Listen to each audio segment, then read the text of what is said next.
Hi friends, ఇవాళ మా ఇంట్లో కొబ్బరి పోలి చేస్తున్నాం. మా ఇంట్లో అంటే మా అమ్మ వాళ్ళ ఇంట్లో.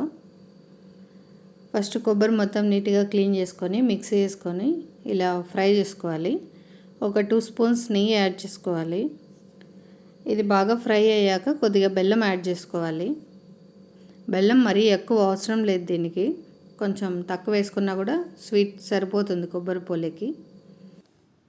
ఇది కొబ్బరి క్లీన్ చేసేటప్పుడు కొద్దిగా వాటర్ వేసి క్లీన్ చేశారు, దానివల్ల ఇలా మెత్తగా అయిపోయింది. అందుకే బియ్యపు పిండి కొద్దిగా యాడ్ చేస్తున్నాం, కొంచెం గట్టిగా అవుతుందని. లేదంటే పోలీకి మరీ ఇంత మెత్తగా అంటే పోలీ చేయడం కష్టం కాబట్టి.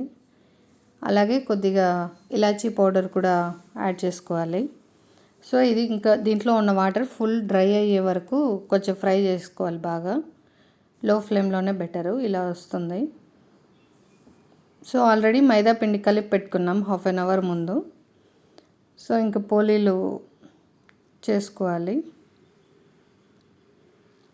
మైదా పిండి ఒక పూరీ సైజ్ తీసుకొని దాన్ని కొంచెం స్ప్రెడ్ చేసుకొని దాంట్లో మనం కొబ్బరి పోలికి చేసాం కదా పూర్ణము, దాన్ని పెట్టుకొని కొంచెం ఆయిల్ అప్లై చేసుకొని స్ప్రెడ్ చేసుకోవాలి. పైన జస్ట్ అలా చేత్తో మెల్లగా అంటే అవుతుంది, కానీ ఆయిల్ అయితే కొద్దిగా వేసే చెయ్యాలి, లేకపోతే స్టిక్ అయిపోతుంది, సరిగా రాదు.